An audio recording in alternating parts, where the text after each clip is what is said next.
에베소서 5장 8절에서 21절입니다. 좀 길어요, 오늘 말씀이. 에베소서 5장 8절에서 21절입니다.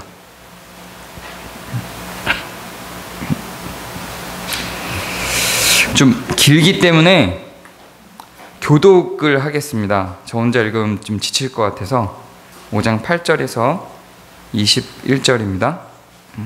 한 절씩 저와 한번, 여러분 한번 이렇게 교독하겠습니다. 너희가 전에는 어둠이더니 이제는 주 안에서 빛이라. 빛의 자녀들처럼 행하라.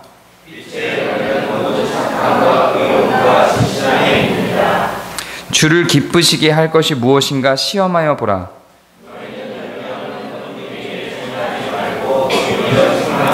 그들이 은밀히 행하는 것들은 말하기도 부끄러운 것들이라.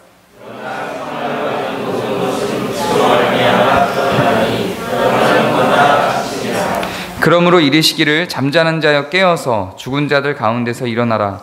그리스도께서 너에게 비추이시리라 하셨느니라.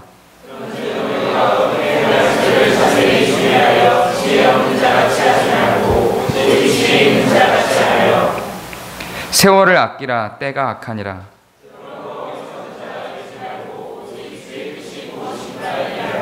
술 취하지 말라. 이는 방탕한 것이니 오직 성령으로 충만함을 받으라.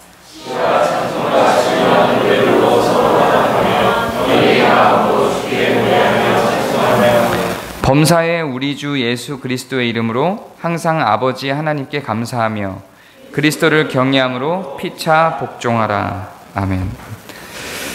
지난주가 이제 그 비가 워낙 많이 와서 안 오신 분들, 못 오신 분들이 많기 때문에 또 촬영이 안 돼서 설교 영상도 안 올라가서 지난주 거를 좀 잠깐 한 5분 안으로 요약을 하고 이제 오늘의 본문을 좀 살펴보도록 하겠습니다. 지난주에 저희가 살펴본 내용은 성령 세례였습니다. 성령 세례라고 하는 것이 성경에 여러 번 등장하기 때문에 성령 세례를 알아야 오늘 우리가 배울 성령 충만으로 연결이 됩니다. 그래서 성령 세례를 모른 채로 오늘 본문을 보면 좀 이렇게 연결이 안 돼서 좀 정리를 좀 해드려야 될 것 같습니다.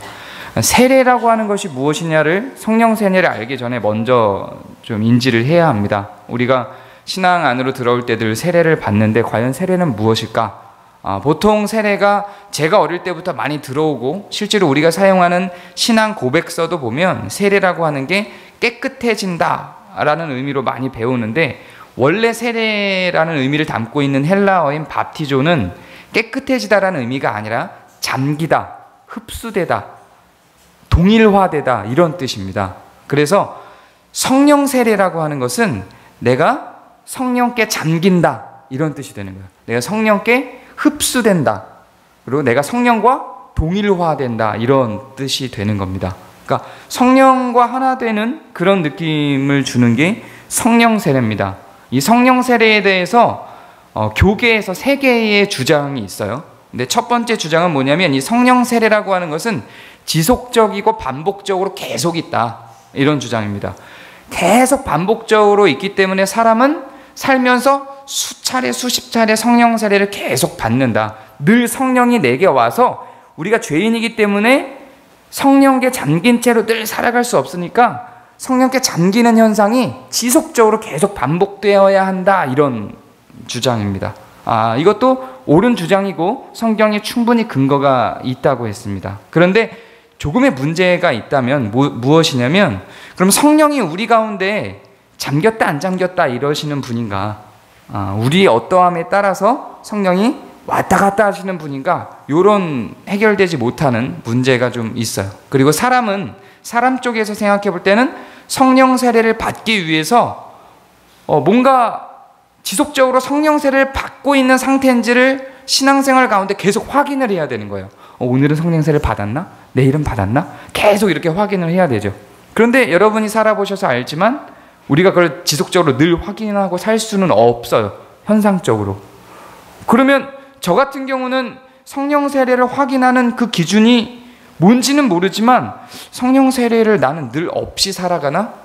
이렇게 착각을 하게 됩니다. 그리고 그 성령 세례의 현상에 대해서 성경이 구체적으로 기록하고 있지 않기 때문에 사람들이 상상하게 돼요. 과연 성령 세례는 그러면 어떻게 드러나는 것인가? 방언을 해야 되나? 아니 이렇게 예언을 해야 되나? 방언 통역을 해야 되나? 신유를 가져야 되나? 이런 착각을 빠지게 되고 그런 것들에 집착을 하게 되죠. 그리고 두 번째 주장하는 부류는 성령 세례는 두 가지가 있다. 성령이 베푸시는 성령 세례와 예수님이 베푸시는 성령 세례가 있다 그랬어요. 지난주에는 그 본문 다 들어드렸죠. 근데 성령이 베푸시는 성령 세례는 우리한테 구원을 주는 성령 세례다. 그래서 우리가 구원을 받을 수 있는 기본적인 하나님에 대한 믿음을 갖게 되는 단계의 성령 세례다. 그리고 두 번째 예수님이 베푸시는 성령 세례는 능력적인 측면으로 무엇인가 구체적으로 드러나는 거다. 이를테면 방언을 한다든가 하는 종류로 드러나는 거다. 혹은 내 삶이 획기적으로 확 전환돼서 바뀐다든가 하는 종류의 성령 세례다. 그래서 성령 세례는 이렇게 두 가지가 있다. 이런 주장이 있습니다. 근데 제가 추구하는 거는 세 번째 주장이라고 했는데요. 성령 세례는 단 한 번 있다. 예수님이 베푸신다고 표현한 성경의 성령 세례나 성령이 베푸신다고 표현한 성경의 성령 세례도 다 동일시된 하나의 성령 세례다. 왜냐하면 예수님이 곧 성령이시기 때문이다. 그리고 성령이 베푸신다고 하는 표현도 잘 보면 성령으로라고 표현되어 있기 때문에 이거는 베푸는 주체가 따로 성령 세례를 베푸는 주체가 따로 존재하는 것이다. 그래서 사실상 예수님이 베푸시는 성령 세례 한 번으로 보는 게 좋고 우리 삶 속의 성령 세례는 한 번만 있다고 보는 게 좋다. 그럼 그 성령 세례가 의미하는 게 뭐냐? 우리가 구원받는 것을 의미한다. 성령의 이끌림을 받아 우리가 구원 가운데로 믿음 가운데로 들어가는 것을 의미한다. 이렇게 설명을 했죠. 그럼 그 성령 세례를 우리가 어떻게 확인하냐라고 할 때 확인이 되기도 하지만 어떤 사람들은 또 확인이 안 되기도 한다. 왜냐하면 성경에서 기록한 대로 바람이 어디서 와서 어디로 가는지 알지 못하듯이 성령도 그러하니라 라고 표현한 그 성령의 말씀을 따라서 생각해 볼 때 성령께서 세례를 주신 그것이 우리가 구체적으로 확인할 수 있는 바가 아니다 그랬죠. 그리고 그 성령 세례는 이 구원을 주는 하나뿐인 성령 세례는 단회적으로 시간적으로 1초, 2초 이렇게 1분 안에 훅 하고 일어나는 게 아니라 사람에 따라 기간이 다르다. 어떤 사람은 5분, 10분 안에 성령 세례를 받기도 하고 어떤 사람은 10년, 20년, 30년이 걸리기도 한다. 우리가 예수님을 믿게 되는 과정을 생각해 보면 어떤 사람은 설교를 처음에 딱 듣자마자 눈이 휘둥그레져서 야, 하나님이 진짜 살아계시구나 이렇게 접근하는 사람도 있지만 또 어떤 사람은 부인 때문에 어쩔 수 없이 따라와서 교회 안에 앉아있지만 자다가 졸다가 문득 눈을 떴는데 하나님이 천지를 창조하셨습니다. 또 졸다가 문득 눈을 떴는데 요셉이 하고 또 졸다가 문득 눈을 떴는데 바울이 이렇게 여러 정보들이 5년, 10년, 20년에 걸쳐서 계속 축적돼 쌓이다 보니 이게 나중에 연결돼서 나도 모르는 사이에 내가 의지적으로 그랬던 건 아닌데 내가 하나님을 믿고 있네? 나중에서야 깨닫게 되는. 그래서 어떤 사람의 경우는 이 성령 세례를 몇십 년에 걸쳐서 받기도 한다. 이렇게 얘기를 했죠. 그래서 이 성령 세례를 몇십 년에 걸쳐서 받는 사람들이 사실은 더 많습니다.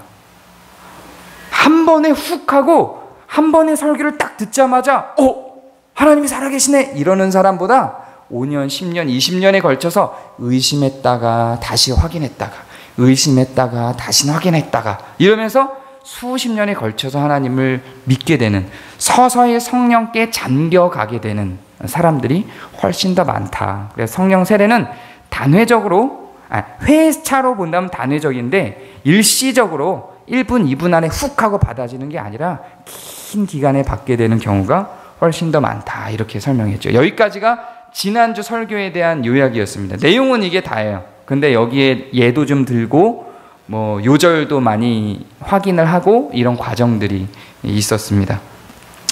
그러면 이 성령 세례 이후에 우리의 삶은 어디를 향해서 가야 하는가? 성령 세례를 통해서 우리는 구원을 받고 하나님을 믿을 수 있는 근거가 마련이 됐는데 그 이후에 우리의 삶은 어디로 가야 되는가? 라고 할 때 성경은 성령과 연결해서 설명하는 부분에 있어서 성령 충만이라고 하는 것이 우리의 삶의 궁극에 있다 이렇게 표현을 합니다. 근데 이 성령 충만이라고 하는 것도 많은 오해가 있습니다. 성령 세례라고 하는 것은 오해가 아니라 제가 설명했던 이 세 가지의 입장이 다 성경에 충분한 지지를 받을 수 있는 입장이다. 어떤 쪽을 선택해서 자기의 입장을 표명해도 괜찮다라고 했었는데, 성령 충만도 여러 입장이 있는데 성령 충만은 다른 입장들을 성경이 강하게 지지하지 않습니다. 오해되는 입장들이 있고, 제가 설명할 이 입장이 대부분의 신학자와 대부분의 교단에서 공통적으로 인지하고 주장하는 입장입니다. 그럼 오해되는 입장들을 좀 설명해 드리자면 이런 겁니다. 성령 충만의 첫 번째 오해는 뭐냐면, 성령 충만이 내 안에 충만해서 나는 없어진다라는 입장이에요. 내 존재가 사라지고 성령이 내 안에서 산다, 이런 주장입니다. 맞지 않나요? 나는 없어지고 성령이 내 안에서 사는 게 성도의 삶 아닌가요? 그렇죠.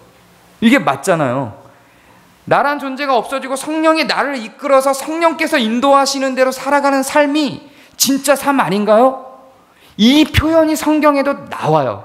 그런데 미묘한 차이가 있어요. 어떤 차이냐면, 내 의지가 없어지고 성령의 의지대로 사는 것과 성령의 뜻을 내가 알고 내 의지로 성령의 뜻을 따라 사는 것은 굉장히 많이 다릅니다. 성도의 삶은 무엇입니까? 성령의 뜻을 우리가 알고 내 의지로 그 성령의 뜻을 따라 사는 삶을 성경이 요청합니다. 우리의 의지를 죽이지 않아요. 우리의 의지를 없애지 않습니다. 우리는 성령의 뜻을 성경을 통해서 혹은 우리의 삶을 통해서 여러 정황을 통해서 알고 배워요. 소원함이나 깨달음이라는 방편을 통하여 성령의 뜻을 배워요. 그리고 그 뜻을 따라 살기로 우리의 의지로 가는 거예요. 그런데 성령 충만의 잘못된 이해가, 말도 충만이잖아요. 우리는 없어지고 성령으로 가득 채워져서 마치 우리의 의지가 아닌 성령의 의지대로 우리가 살아간 것으로 이해하게 되는 것입니다. 그래서 무슨 일이 발생합니까? 내가 한 일이 아니야, 이렇게 되는 거죠. 내가 한 일이 아니야. 이게 굉장히 큰 겸손의 표현인 것 같기도 해요. 하나님께 영광을 돌립니다 라고 할 때 정말 이번에 정말 너무 잘해 주셨어요, 감사해요. 제가 한 일이 아닙니다. 정말로 제가 한 일이 아니라고 생각을 하지 않아요. 그런데 이런 이해 때문에 제가 한 일이 아닙니다 라는 표현을 하죠. 사실은 잘못된 성경에 대한 이해입니다. 그렇지 않고 누군가가 그렇게 고마워할 때는, 제가 구제를 했어요. 구제를 한 다음에 구제 받은 사람이 너무 감사해요 이러면 제가 한 일이 아닙니다 라고 하는 게 아니라, 아니에요, 무슨 말씀을요? 그냥 그렇게 상식적으로 대응을 하면 되는 겁니다. 알아들을 수 없는 말로 대응할 필요가 전혀 없어요. 성령이 우리 안에 충만하다라고 의미하는 것은 우리의 자유의지를 활용할 수 없게끔 성령이 우리를 압도적으로 장악하는 것을 의미하는 게 아닙니다. 이해가 되시죠? 이렇게 주장하시는 분들이 근거 구절로 많이 삼는 것 중에 하나가 누가복음 1장 67절입니다. 예수님이 태어나시기 전에 세례 요한의 탄생에 대해서 이야기할 때 그 부친 사가랴가 성령의 충만함을 받아 예언하여 이르되, 이렇게 나옵니다. 그러니까 부친 사가랴가 성령의 충만함을 받아 예언을 한다고 하니까, 마치 제가 성령론에 대해서 첫 시간 갈 때 접신이 아니다 그랬죠. 성령이 오심은 접신이 아니다 그랬는데, 예언하시는 분들이 특히 접신처럼 행동을 하는 거예요. 이것도 그렇게 해석하는 거죠.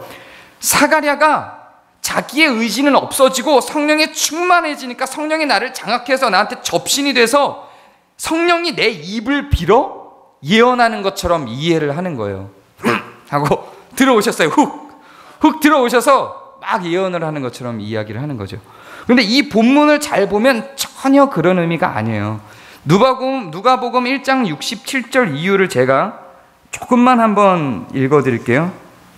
그 부친 사가랴가 성령의 충만함을 받아 예언하여 이르되, 찬송하리로다 주 이스라엘의 하나님이여, 그 백성들을 돌보사 속량하시며 우리를 위하여 구원의 뿔을 그 종 다윗의 집에 일으키셨으니 이것은 주께서 예로부터 거룩한 선지자의 입으로 말씀하신 바와 같이 우리 원수에게서와 우리를 미워하는 모든 자의 손에서 구원하시는 일이라. 우리 조상을 긍휼히 여기시며 그 거룩한 언약을 기억하셨으니 곧 우리 조상 아브라함에게 하신 맹세라. 이러면서 성경 얘기를 해요.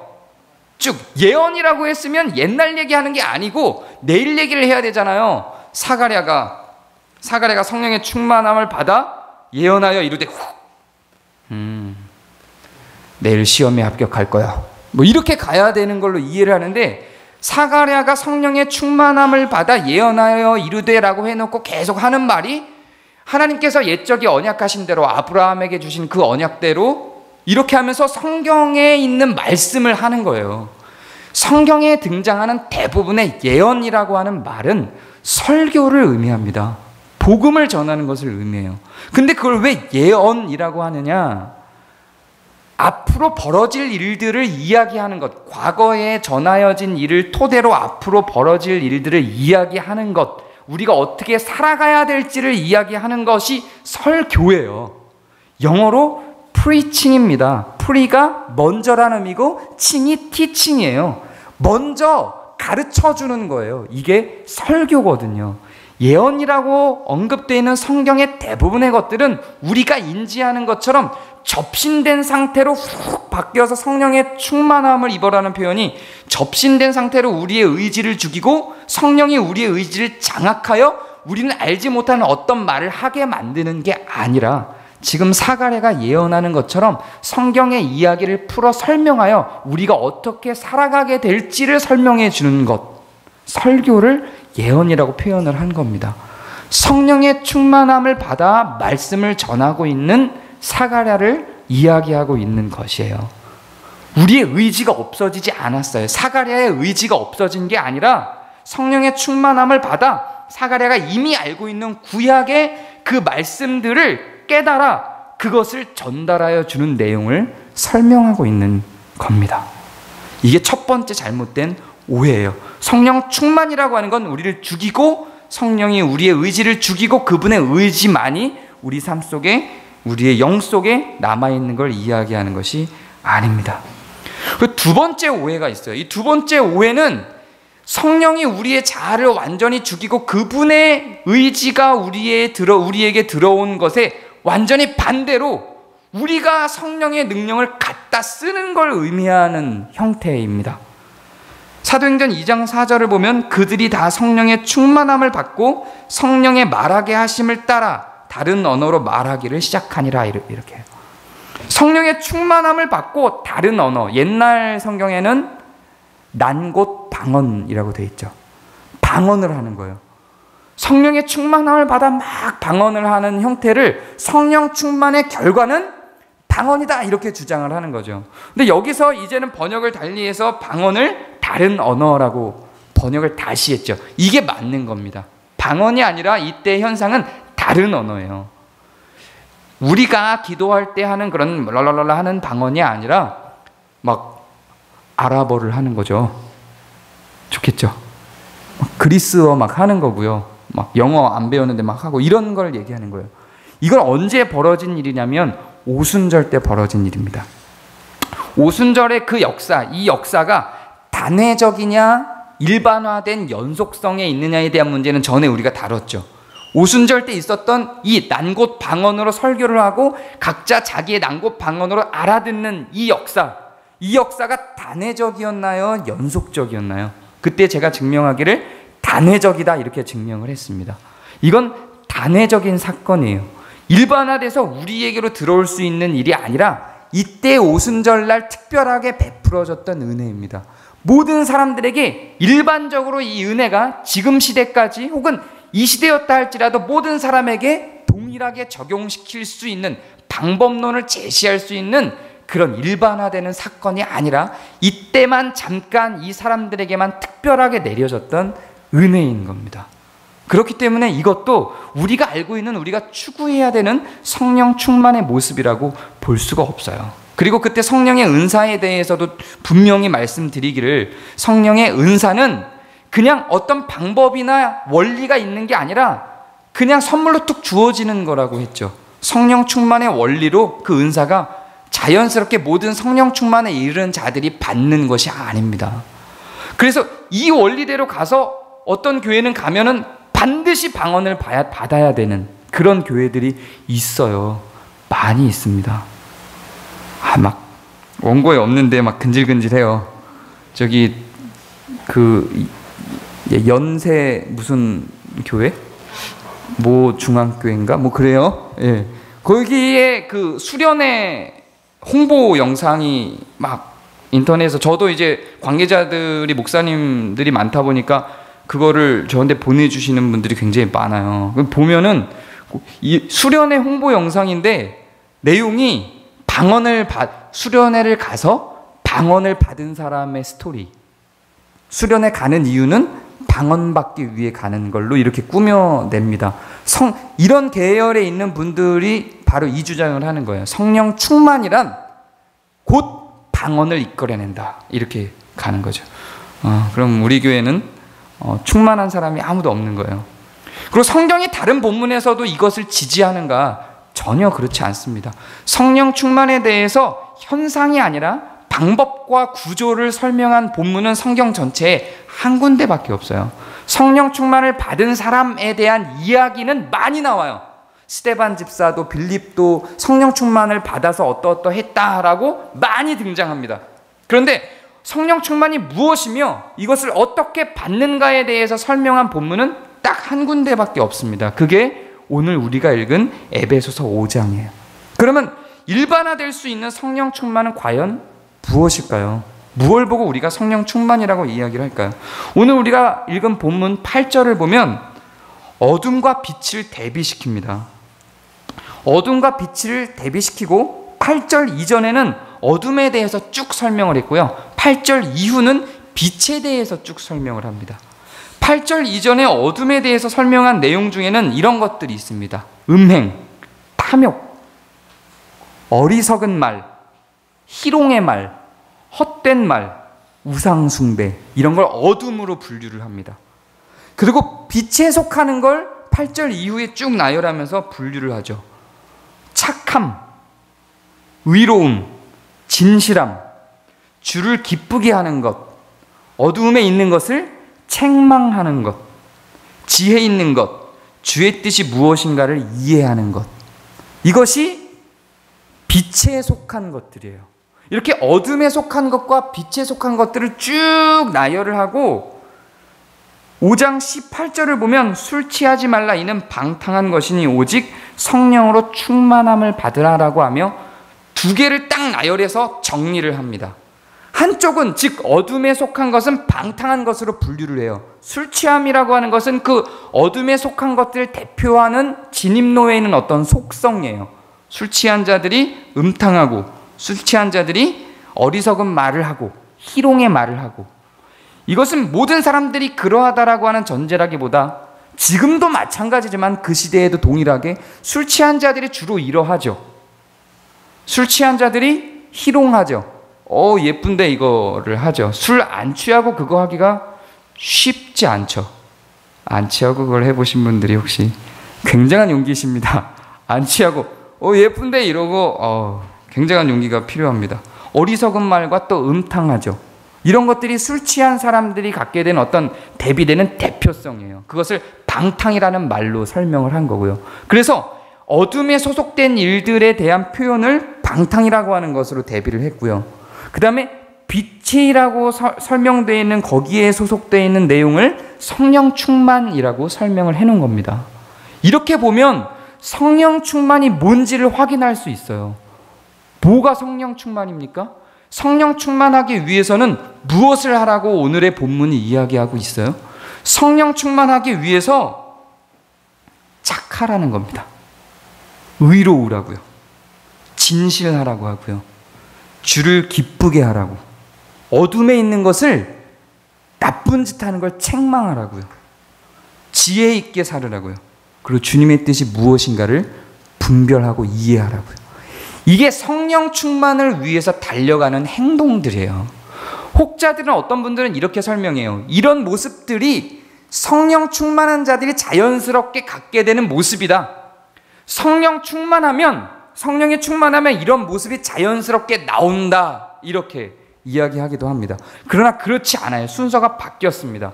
이렇게 주장하시는 분들, 성령 충만하면 자연스럽게 착하다. 성령 충만하면 자연스럽게 진실하다. 성령 충만하면 자연스럽게 어둠에 있는 것을 책망하게 된다.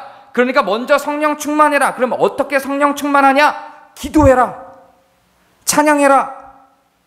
이렇게 접근하시는 분들이 있어요. 근데 오늘 본문을 잘 보면 이 순서가 바뀌었어요.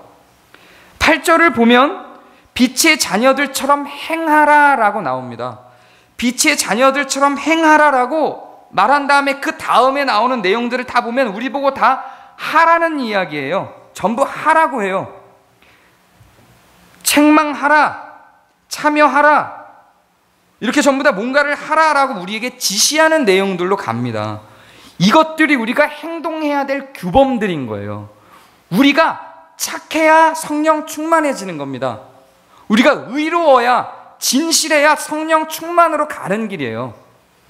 우리가 주님을 기쁘시게 해야 우리가 성령 충만해지는 겁니다. 어둠에 있는 것을 책망해야 우리가 성령 충만으로 가는 거고요. 지혜 있어야, 그리고 주의 뜻이 무엇인지를 분별하고 주의 뜻이 무엇인가를 이해해야 성령 충만하게 되는 겁니다.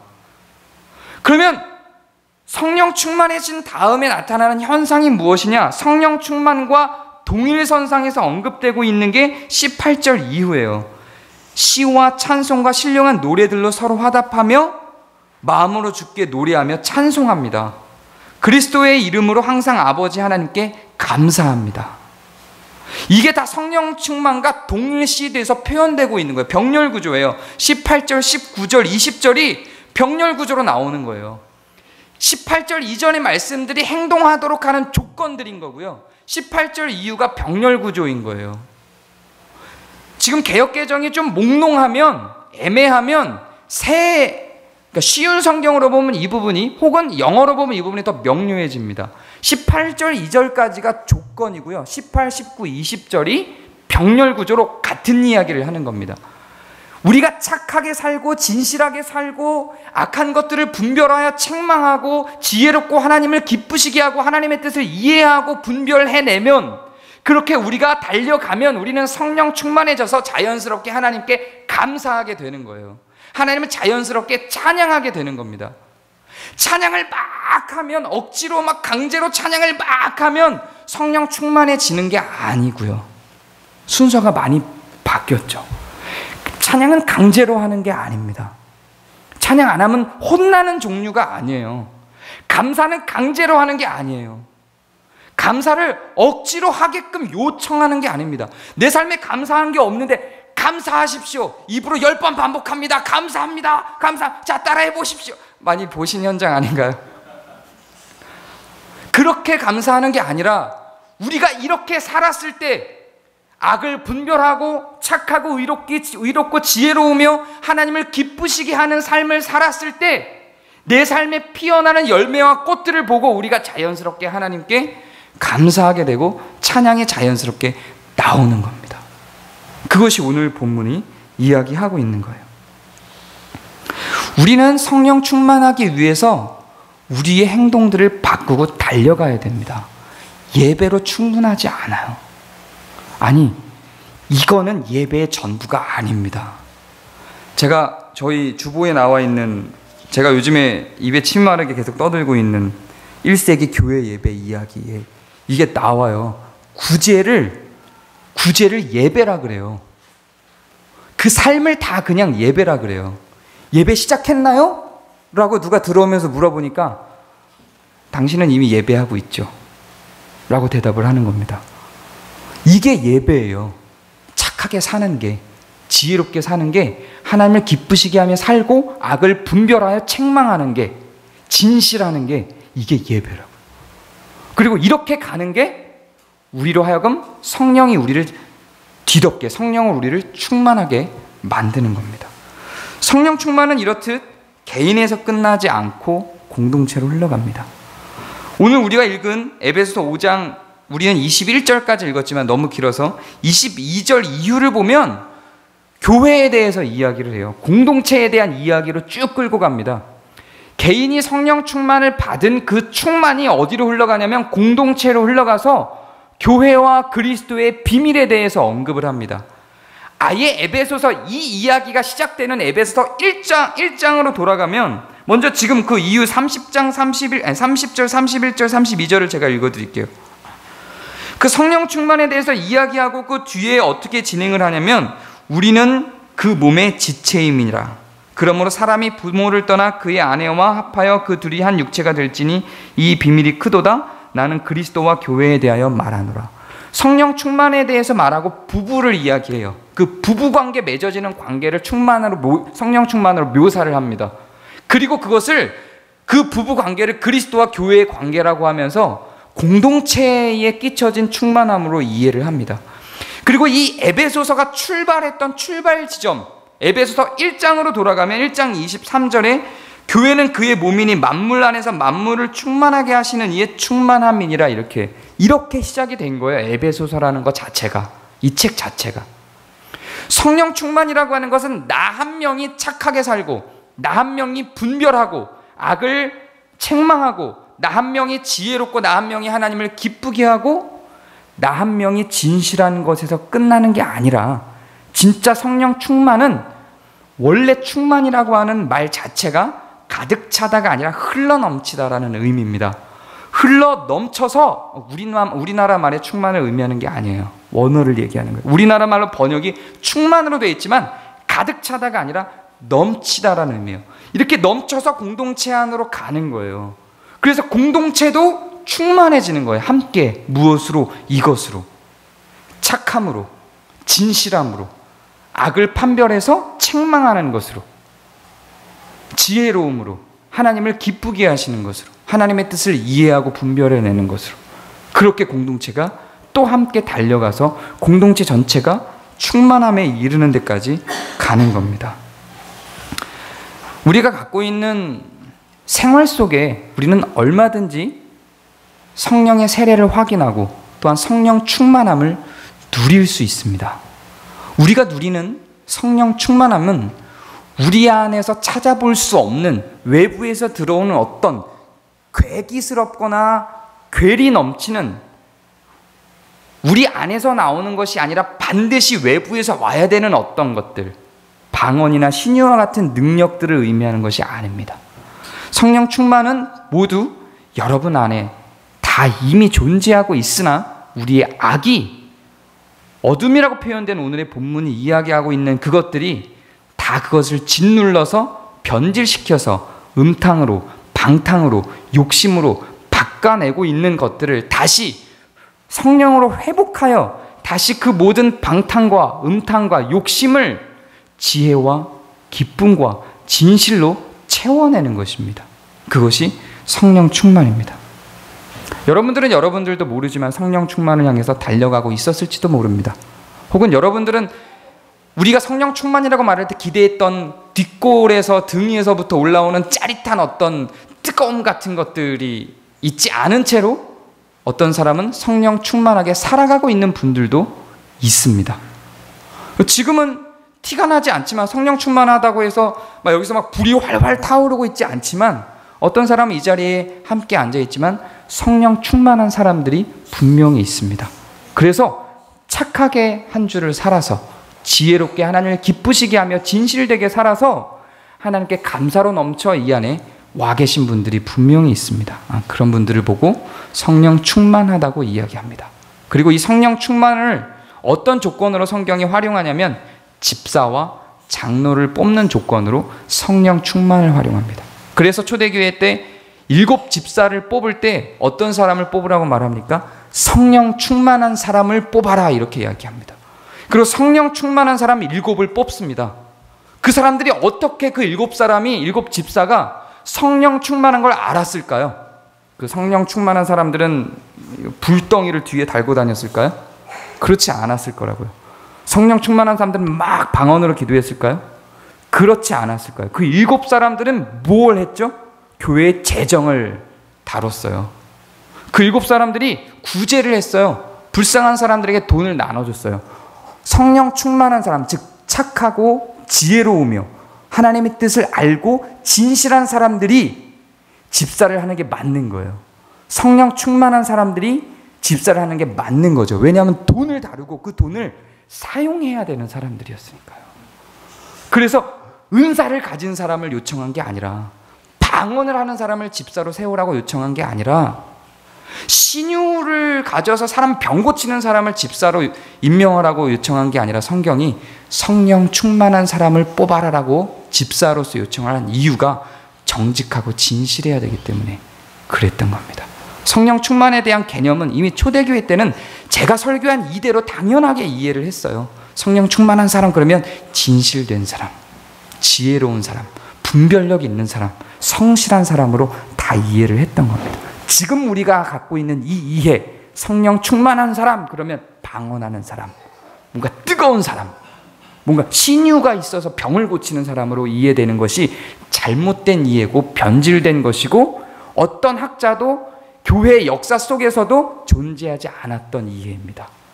그냥 어느 순간 누군가에 의해서 그냥 어떤 기류처럼 한국 사회를, 한국 교회를 덮어냈을 뿐입니다. 오늘 한 주 또 특별히 오늘 하루 성령 충만함 가운데서 달려가게 되시기를 소망합니다. 기도하겠습니다.